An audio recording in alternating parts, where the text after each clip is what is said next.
ತಪ್ಪು ಮಾಡಿದ್ದಾರೆ, ಅವರು ಪ್ರಾಸಿಕ್ಯೂಷನ್ ಕೊಟ್ಟರೆ ನ್ಯಾಯಾಲಯ ಇದೆಯಲ್ಲ. ಸೊ ಕಾನೂನುಬದ್ಧವಾಗಿ ಅವ್ರಿಗೆ ಕೊಡಲಿಕ್ಕೆ ಅವಶ್ಯಕತೆ ಇಲ್ಲ. ಸೊ ಈ ಇಶ್ಯೂನಲ್ಲಿ ಮುಖ್ಯಮಂತ್ರಿಗಳ ಪಾತ್ರ ಇಲ್ಲ.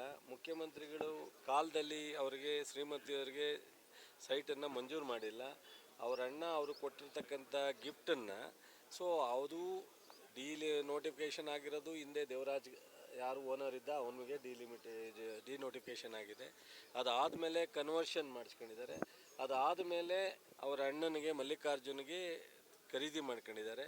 ಅದಾದಮೇಲೆ ಅವ್ರು ಗಿಫ್ಟ್ ಕಟ್ಟಿದ್ದಾರೆ. ಗಿಫ್ಟ್ ಡೀಡ್ ಆದಮೇಲೆ ಕಾನೂನುಬದ್ಧವಾಗಿ ಸೊ ಏನು ಪರ್ಯಾಯವಾಗಿ ಅನಧಿಕೃತವಾಗಿ ಒತ್ತುವರಿ ಮಾಡ್ಕೊಂಡಿದ್ದಾರೆ ಮೂಡಾದರು ಕೊಡಿ ಅಂದಿದ್ದಾರೆ. ಮೂಡಾದ ರೆಜುಲೇಷನಲ್ಲಿ ನಮ್ಮದು ತಪ್ಪಾಗಿದೆ, ನಿಮಗೆ ನೋಟಿಸ್ ಕೊಡ್ದಲೇ ಕಾನೂನು ಅನುಸರಿಸ್ದಲೇ ನಾವು ನಿಮ್ಮನ್ನು ಜಾಗವನ್ನು ಇದನ್ನು ಸೈಟಾಗಿ ಮಾರ್ಪಾಡು ಮಾಡಿದ್ದೀವಿ, ಅದರಿಂದ ನಾವು ನಿಮಗೆ ಕಾನೂನುಬದ್ಧವಾಗಿ ಏನು ಕೊಡಲಿಕ್ಕೆ ಕೊಡ್ತೀವಿ ಅಂತ ಸೊ 50-50 ಪಾತಲ್ಲಿ ಹಿಂದೆ ಸುಪ್ರೀಂ ಕೋರ್ಟಲ್ಲಿ ಸುಧಾ ಅನ್ನೋ ಒಬ್ಬರಿಗೆ ಹಿಂಗೆ ಇದೇ ಮೂಡಾದಲ್ಲಿ ಸೊ 100ಕ್ಕೆ 100 ಕೊಡಬೇಕು ಅಂತ ಎಕರೆ 2.25 ಎಕರೆಗೆ 2.25 ಎಕರೆನೂ ಕೊಡ್ತಿದ್ದಾರೆ. ಇವರು ಕೊಟ್ಟಿರ್ತಕ್ಕಂಥದ್ದು 48% ಕೊಟ್ಟಿದ್ದಾರೆ, 50ನೂ ಇಲ್ಲ. ಆಮೇಲೆ 50 ಬೇರೆ ನಾರ್ಮಲ್ ಇರೋರಿಗೆ ಒಂದು 150 ಜನಕ್ಕೆ ಕೊಟ್ಟಿದ್ದಾರೆ. ಇದೆಲ್ಲ ಕೊಟ್ಟಿರೋದು BJP ಸರ್ಕಾರದಲ್ಲಿ. ಸೊ ಒಂದು ನಿಮಿಷ ಕೇಳು, ಇದೆಲ್ಲ ಕೊಟ್ಟಿರೋದು BJP ಸರ್ಕಾರದಲ್ಲಿ ಬ್ರದರ್. ಸೊ ಬಸವರಾಜ ಬೊಮ್ಮಾಯಿ ಅವರು ಮುಖ್ಯಮಂತ್ರಿ ಇದ್ದಾಗ, ರಾಜೀವ್ ಅಂತ ಮೂಡ ಅಧ್ಯಕ್ಷ ಆಗಿದ್ದಾಗ ಅವ್ರ ಮೇಲೆ ಕ್ರಮ ತಗೋಬೇಕು. ಇದು ಒಂದು ಕಡೆ. ಎರಡನೇದು, ನಿರಾಣಿಗೆ ಇದೇ ಥರ ಅಬ್ರಾಮ್ ಕಂಪ್ಲೇಂಟ್ ಕೊಟ್ಟಿದ್ದಾನೆ. ಅದ್ರ ಬಗ್ಗೆ ಅವರು ಪ್ರಾಸಿಕ್ಯೂಷನ್ ಕೊಡಲಿಲ್ಲ. ಸೊ ಶಶಿಕಲಾ ಜೊಲ್ಲೆಗೆ ಇದೇ ಗವರ್ನರ್ ಮುಂದೆ ಅರ್ಜಿ ಇದೆ, ಅವ್ರಿಗೆ ಪ್ರಾಸಿಕ್ಯೂಷನ್ಗೆ ಅನುಮತಿ ಕೊಟ್ಟಿಲ್ಲ. ಸೊ ನಿರಾಣಿಯವ್ರಿಗೆ ಜನಾರ್ದನ್ ರೆಡ್ಡಿ ಅವರಿಗೆ 3 ಜನಕ್ಕೆ ಪೆಂಡಿಂಗ್ ಇಟ್ಕೊಂಡು ನಿನ್ನೆ ಬಂದದ್ದು ಇವತ್ತನ್ನೇ ಕೊಡ್ತಕ್ಕಂಥದ್ದು ಎಷ್ಟರ ಮಟ್ಟಿಗೆ ಇದು ರಾಜಕೀಯ ಪ್ರೇರಿತ. ಇದನ್ನು ನಾವು ನಮ್ಮದು ಒಂದು ರಾಷ್ಟ್ರೀಯ ಪಕ್ಷ ಇದೆ, 136 ಜನ ಗೆಲ್ಲಿಸಿ ಸರ್ಕಾರ ರಚನೆ ಆಗಿರ್ತಕ್ಕಂಥದ್ದು. ನಾವೇನು ಇಂಡೈರೆಕ್ಟಾಗಿ ಹಿಂದೆ ಬಾಗಿಲಿಂದ ಬಂದಿಲ್ಲ. ಸಿದ್ದರಾಮಯ್ಯನವ್ರ ಪ್ರಾಮಾಣಿಕತೆ ಬಗ್ಗೆ ಈ ರಾಜ್ಯಗೆ ಈ ನಾಡಿನ ಜನರಿಗೆ ಗೊತ್ತಿದೆ. ಸಿದ್ದರಾಮಯ್ಯನವರು ಎಷ್ಟರ ಮಟ್ಟಿಗೆ ಪ್ರಾಮಾಣಿಕವಾದಂಥ ಅಭಿವೃದ್ಧಿ ಮತ್ತು ಜನಪರ ಕೆಲಸ ಮತ್ತು ಈ ಥರದ ವಿಚಾರಗಳಲ್ಲಿ ಅವ್ರಿಗೆ ಯಾವುದೇ ಸಂಬಂಧ ಯಾವುದರಲ್ಲೂ ಈ ರಾಷ್ಟ್ರದಲ್ಲಿ ಮೋದಿ ವಿರುದ್ಧ BJP ವಿರುದ್ಧ ಮಾತನಾಡ್ತಕ್ಕಂಥದ್ದು ಇವರೊಬ್ಬರಿಗೇನೆ ಅನ್ನೋ ಒಂದು ಚರ್ಚೆ ಆದಾಗ ಯಾವುದಾದ್ರು ರೀತಿಯಲ್ಲಿ ಸಿಕ್ಕಿಸ್ಬೇಕು ಅಂತ ಪ್ರಯತ್ನ ಮಾಡ್ತಾ ಇದ್ದಾರೆ. ಇದರಲ್ಲಾಗಲ್ಲ. ನಾವು ಒಂದು ಕಡೆ ನಿನ್ನೆ ಕ್ಯಾಬಿನೆಟ್ನಲ್ಲಿ ನಾವೆಲ್ಲರೂ ತೀರ್ಮಾನ ಮಾಡಿದ್ವಿ, ಇದು ಕಾನೂನು ಬಾಹಿರವಾಗಿದೆ, ಇದನ್ನು ವಿಡ್ರಾ ಮಾಡಬೇಕು, ಆ ಅರ್ಜಿನ ರಿಜೆಕ್ಟ್ ಮಾಡಬೇಕು ಅಂತೇಳಿ ಒಂದು ಸಲಹೆ ಕೊಡಲಿಕ್ಕೆ ಅವಕಾಶ ಇದೆ ಕ್ಯಾಬಿನೆಟ್ಗೆ. ಅದರ ರೀತಿಯಲ್ಲಿ ನಾವು ರೆಸಲ್ಯೂಷನ್ ಮಾಡಿ ಮಾನ್ಯ ಗವರ್ನರ್ಗೆ ಕಳಿಸ್ಕೊಟ್ಟಿದ್ದೀವಿ.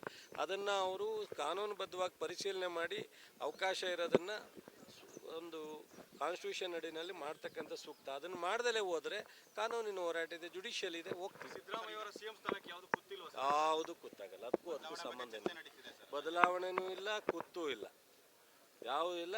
ಸಿದ್ದರಾಮಯ್ಯನ ಪರ ಈ ರಾಜ್ಯದ ಜನ ಇದ್ದಾರೆ, ಪಕ್ಷ ಇದೆ, 136 ಜನ ಶಾಸಕರಿದ್ದಾರೆ, 34 ಜನ ಮಂತ್ರಿಗಳು ಇದೆ. ಅವ್ರ ಪಾದಯಾತ್ರೆನ ಕೇಳ್ತಿದ್ದೀವಿ. ಇವತ್ತು ನಮ್ಮದು ಬಿಡದಿನ ಸ್ಟಾರ್ಟ್ ಆಗಿದೆ. ಅವರವು ಹಗರಣಗಳಿದೆಲ್ಲ ಅದಕ್ಕೆ ಉತ್ತರ ಕೊಡ್ರಪ್ಪ ಅಂತ. ಆಯಿತು, ನಮ್ಮದು ಹಗರಣ ಅಲ್ಲ, ಆಗಿರೋ ವ್ಯತ್ಯಾಸ ಇದರಲ್ಲಿ ಒಂದು ನಿಗಮದಲ್ಲಿ, ವಾಲ್ಮೀಕಿ ನಿಗಮದಲ್ಲಿ ಹಗರಣ ಆಗಿರೋದನ್ನು ನಾವೀಗಾಗಲೇ SIT ತನಿಖೆ ಮಾಡ್ತಾ ಇದೆ. ಅದರಲ್ಲಿ ಆಲ್ಮೋಸ್ಟ್ 90% ವಸೂಲಿ ಮಾಡ್ತಾ ಇದ್ದೀವಿ. ಯಾರ್ಯಾರು ತಪ್ಪಿದ್ದಾರೆ ಕ್ರಮ ತಗೊಂಡಿದ್ದೀವಿ. ಇವ್ರು ಯಾವ್ದಾರ ಒಂದು ವಿಚಾರದಲ್ಲಿ ಕ್ರಮ ತಗೊಂಡಿದ್ದಾರಾ? ಈಗ ದೇವರಾಜ್ ಅರಸು 46 ಕೋಟಿಗೆ 46 ಕೋಟಿನೂ ನುಂಗಿದ್ದಾರೆ, ಕ್ರಮ ತಗೊಂಡಿದ್ರ? ಈಗ ಅರೆಸ್ಟ್ ಮಾಡಿದ್ದು ನಮ್ಮ ಸರ್ಕಾರ ಬಂದ ಮೇಲೆ. ಈ ಥರದವು ಹಲವಾರು 30-40 ಸಾಕಷ್ಟು ಹಗರಣಗಳಿದ್ದಾವೆ. ಇವತ್ತೆಲ್ಲ ಬಿಡುಗಡೆ ಮಾಡ್ತಾ ಇದ್ದೀವಿ ನಾವು. ಸೊ CBI ನಾವು ಹಿಂದೆ ಕೊಟ್ಟಿದ್ದೀವಿ. ಸೊ ಅವ್ರು ಯಾವುದೂ CBI ಕೊಟ್ಟಿಲ್ಲ, ನಾವು ಕೊಟ್ಟಿದ್ದೀವಿ. ನಮ್ಮ ಕೈಯಲ್ಲಿ ಸಮರ್ಥ ಇಲ್ಲದೆ ಇದ್ದಾಗ, ನಮ್ಮ ಕೈಯಲ್ಲಿ ಶಕ್ತಿ ಇಲ್ಲದೆ ಇದ್ದಾಗ ಕೊಡ್ತೀವಿ. ಸರ್, ಈಗ ಪಾದಯಾತ್ರೆಗೆ ಕುಮಾರಸ್ವಾಮಿ ಅವರು ಬೆಂಬಲ ಕೊಟ್ಟಿದ್ದಾರೆ. ಅವ್ರಿಷ್ಟ, ಅವ್ರಿಗೆ ಗೊತ್ತಿರೋ ವಿಚಾರ ಅಲ್ವಾ. ಆರಂಭದಲ್ಲಿ ಕೊಡಲ್ಲ ಅಂತ ಹೇಳಿದ್ರು, ಬರಲ್ಲ ಅಂತ ಹೇಳಿದ್ರು. ಈಗ ಬಂದವ್ರು ಅಂದರೆ ಅವ್ರ ಅಧಿಕಾರ, ಅವರವರ ಅಲಯನ್ಸು. ಈಗ ಅಧಿಕಾರದಿಂದ ತೆಗಿತಾರೆ ಅಂದ್ರೆ ಮಾಡಲೇಬೇಕಲ್ಲ, ಅಥವಾ ಅದು ಅವರವರ ಫ್ರೆಂಡ್ಶಿಪ್ ಏನು ನಡೀತಿದೋ ಅದಕ್ಕೆ ನಮ್ಗೆ ಸಂಬಂಧ ಇಲ್ಲ. ಗೊತ್ತಿಲ್ಲ, ಅವ್ರನ್ನೇ ಕೇಳ್ಬೇಕು ನೀನು. ಇದ್ಯಾಕೆ ಸರ್ ಯಾವತ್ತೂ ಮಾತಿನಂತೆ ನಡ್ಕೊತಿದ್ರಿ, ಒಂದ್ಸಲ ಹೇಳಿದ್ಮೇಲೆ ವಾಪಸ್ ಹೋಯ್ತಿರಲ್ಲ, ಈಗ ಹೆಂಗೆ ಹೋದ್ರಿ ಅಂತ ನೀವು ಕೇಳಬೇಕು, ನಾನು ಕೇಳೋಕ್ಕಾಗುತ್ತಾ? ನಮ್ಮದು ಪಾದಯಾತ್ರೆ ಮಾಡಲ್ಲ ನಾವು. ಇವತ್ತು ಬಿಡದಿಯಿಂದ ಪ್ರಾರಂಭ ಮಾಡ್ತೀವಿ.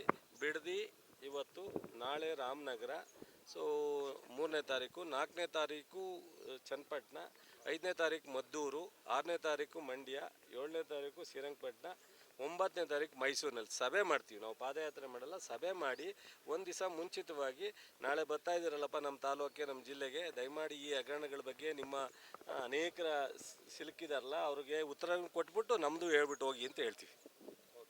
Thank you. ಬನ್ನಿ ಸರ್ ಜೊತೆ